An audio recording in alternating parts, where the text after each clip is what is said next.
How's it going everyone, I'm Zfiles, and in this video, I'm going to be comparing the Acrocanthosaurus and the T-Rex in another episode of Ark Creature Comparison. The Acrocanthosaurus is from the mod Ark Editions, which is made by Garuga. If you want to check it out, there's a link in the description below. I'll be comparing them through 6 categories. The first category is resistance, and the first test in resistance is health. For the whole video, I'll be comparing the creatures at their level 1 tamed stats. The Acro has 1300 health, and the Rex has 1100 health, 200 less than the Acro. The Acro wins this test. The second test in resistance is saddles. The Acro saddle is lent at level 76 and costs 200 fiber, 380 hide, and 50 metal ingots. The Rex's saddle is lent at level 74, 2 levels before the Acros, and costs all the same resources. The Rex also has the tech saddle for very late game. The Rex wins this test with its standard saddle learnt a little bit earlier, and the optional tech saddle. The resistance category is a draw with 1 win per creature. The next category is attacks. This category also doubles as a test. The Acro's first attack is its bite attack.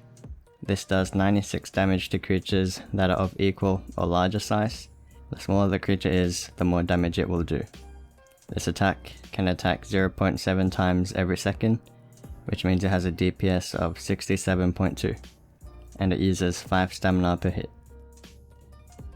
The Rex's first attack is also its bite.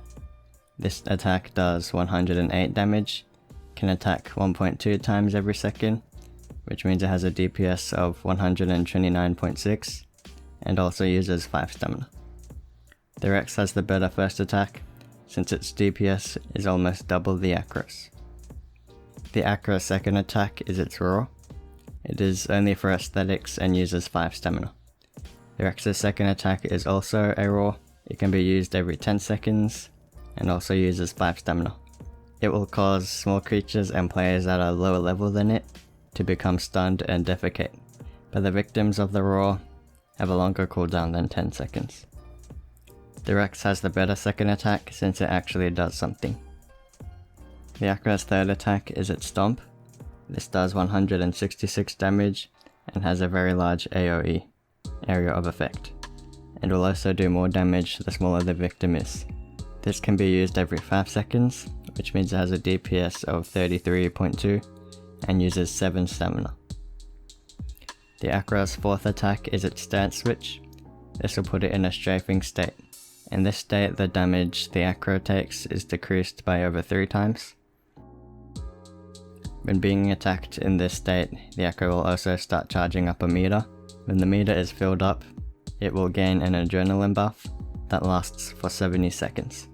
The adrenaline buff increases movement speed, health, and stamina recovery, damage by 90%, and also increases the bite attack speed from 0.7 to 1.2 every second, which is the same speed as the Rex's. The bite attack with the adrenaline buff active has a DPS of 218.4. The Acro's fifth and final attack is its shoulder bash attack, which can only be used while in its strafing state. This only does 54 damage, but it does a lot of knockback, can be used 0.4 times every second, which means it has a DPS of 21.6, and it uses 5 stamina. This test is a draw since the Rex does a lot of consistent damage, while the Acro has much more attacks, the powerful adrenaline buff, and does extra damage to smaller creatures. The third category is mobility. The first 2 tests that I'll be doing at the same time are stamina and speed.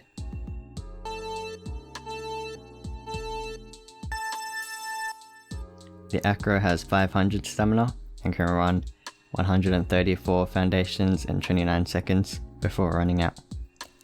This means its speed is 46 foundations per 10 seconds. The Rex has 420 stamina and can run 41 foundations in 11 seconds before running out. This means its speed is 37 foundations per 10 seconds. The Acro wins both of these tests.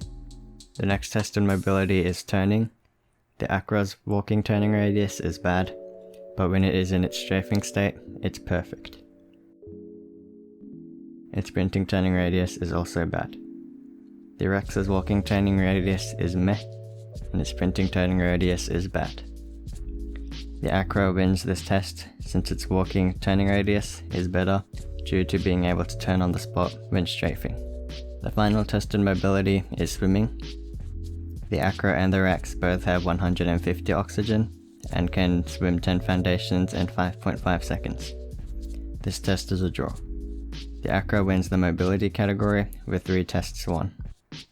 The next category is utility. The first test in utility is weight. The Acro has 700 weight and the Rex has 500 weight, 200 less than the Acro. The Acro wins this test. The second test is harvesting. The Acro and Rex can both only harvest dead corpses, so they can harvest meat, hide, chitin, keratin, and so on. The Acro gets more meat than the Rex, but the Rex gets more hide than the Acro. This test is a draw.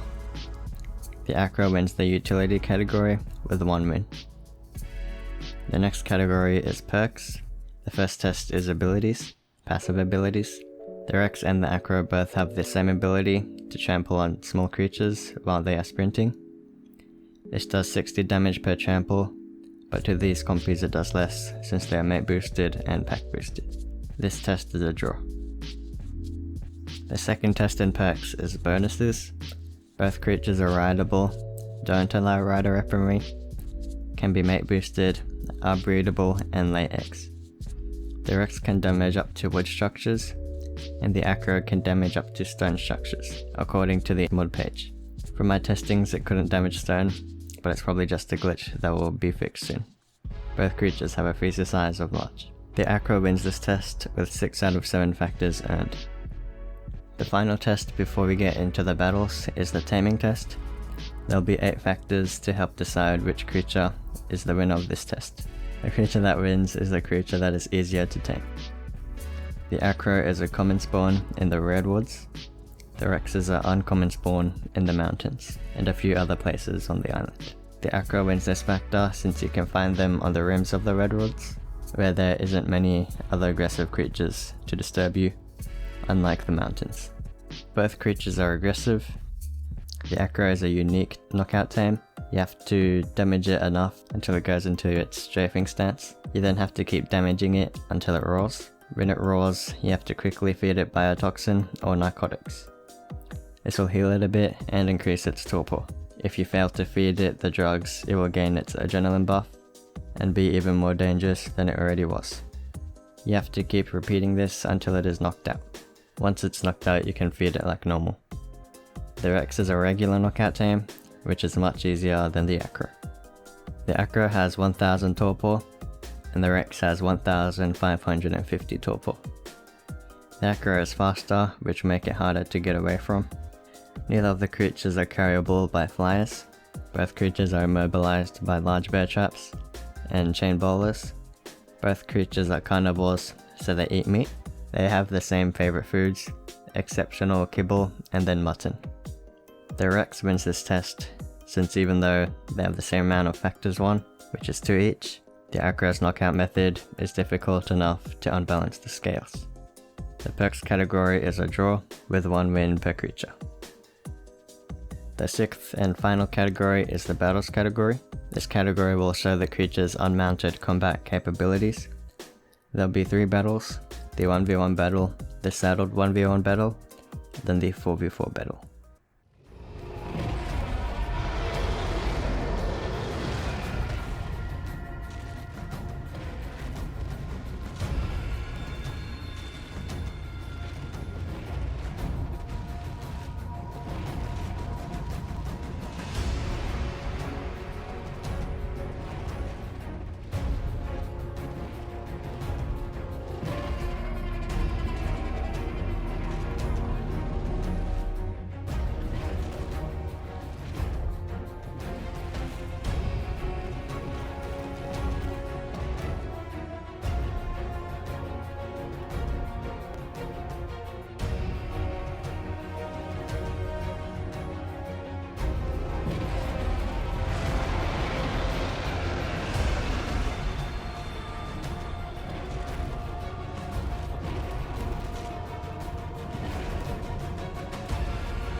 Now that all of the categories are finished, it's time for the summary.